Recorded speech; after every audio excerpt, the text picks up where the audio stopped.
الحمدللہ نحمدہ و نصلی علی رسولہ الکریم۔ تو آئے آج کے تقریر کا آغاز کرتے ہیں۔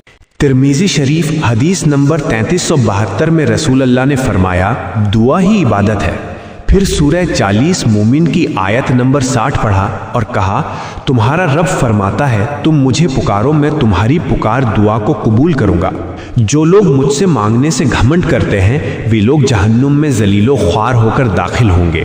پورے قرآن مجید میں اللہ نے ایک بار بھی کہیں نہیں کہا ہے کہ غائب میں دعا اور مدد ایک اللہ کے سوا کسی اور سے مانگو، اور رسول اللہ اور صحابہ نے بھی دعا اور مدد اللہ کے سوا کسی سے نہیں مانگا ہے۔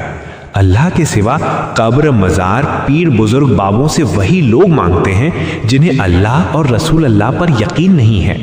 یاد رکھو شرک کی معافی نہیں ہے، شرک کرنے والے ہمیشہ ہمیشہ کے لیے جہنم میں جائیں گے۔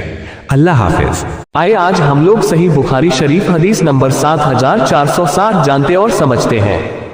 بخاری حدیث نمبر 7460 میں رسول اللہ صلی اللہ علیہ وسلم فرماتے ہیں کہ میری امت کا ایک گروہ ہمیشہ قرآن اور حدیث پر قائم رہیں گے، اسے جھٹلانے والے اور مخالف کوئی نقصان نہیں پہنچا سکیں گے یہاں تک کہ قیامت قائم ہو جائے گی، اور وہ اسی حال میں ہوں گے، یعنی قرآن و حدیث پر قائم رہیں گے۔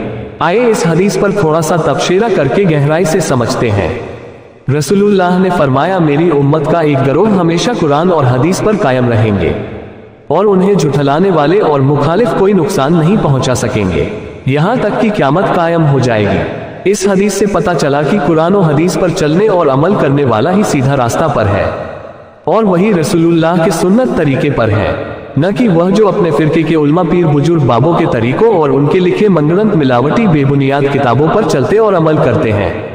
یاد رکھو اور جہن میں بیٹھا لو جو بغیر قرآن و حدیث دیکھے اپنے علماء پیر بزرگ بابوں کے طریقوں پر چلتا ہے وہ قرآن و حدیث کے مطابق صراط مستقیم سیدھا راستہ پر نہیں ہے، اور نہ ہی اہل سنت ہے۔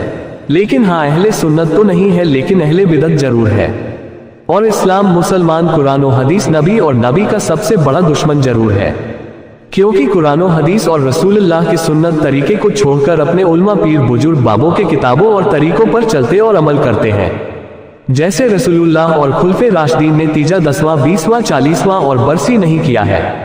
اذان اور اقامت سے پہلے درود و سلام نہیں پڑھتے تھے، بلکہ اذان کے بعد درود ابراہیمی اور الوسیلہ والی دعا پڑھتے تھے۔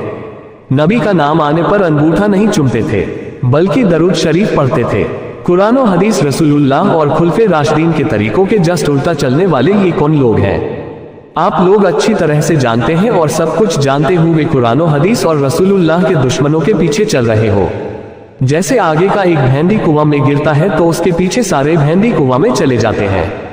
اللہ رب العالمین نے آپ کو اشرف المخلوقات بنایا ہے اور سوچنے سمجھنے کے لیے بہترین دماغ جہان دیا ہے، پھر صرف جذبات میں بغیر قرآن و حدیث کے دلیل اور حوالہ کے بدعتی علماء پیر بزرگ بابوں کے طریقوں اور منگڑنت ملاوٹی بے بنیاد کتابوں پر کیوں چلتے اور عمل کرتے ہو، اور ساتھ ہی اپنی جانوں کو جہنم اور آگ میں ڈال رہے ہو؟ میری باتیں آج آپ کو کڑوی اور برا لگے گا، لیکن میں قرآن و حدیث کی روشنی میں بالکل صحیح سچ اور حق بات بول رہا ہوں، جو قیامت کے دن آپ سبوں کو سمجھ میں آئے گا۔ اس لیے آپ سے گزارش ہے کہ جذباتی مت بنو بلکہ قرآن و حدیث خود پڑھ کر سمجھ کر دلیل اور حوالوں کے ساتھ عمل کرو۔ پورے قرآن مجید میں اللہ نے ایک بار بھی کہیں نہیں کہا ہے کہ غائب میں دعا اور مدد ایک اللہ کے سوا کسی اور سے مانگو، اور رسول اللہ اور صحابہ نے بھی دعا اور مدد اللہ کے سوا کسی سے نہیں مانگا ہے۔ اللہ کے سوا قبر، مزار، پیر بزرگ بابوں سے وہی لوگ مانگتے ہیں جنہیں اللہ اور رسول اللہ پر یقین نہیں ہے۔ یاد رکھو شرک کی معافی نہیں ہے، شرک کرنے والے ہمیشہ ہمیشہ کے لیے جہنم میں جائیں گے۔ زندگی کا کوئی ٹھکانہ نہیں ہے کہ کب موت آ جائے گی، اور موت کے بعد فرقوں اور جذبات کی وجہ سے کل قیامت کے دن پچھتانا نہ پڑ جائے۔ اس لیے اپنے فرقے کے علماء پیر بزرگ بابوں کو چھوڑ کر قرآن و حدیث اور رسول اللہ کا دامن تھام لو، اسی میں ہماری آپ کی سب کی بھلائی ہے۔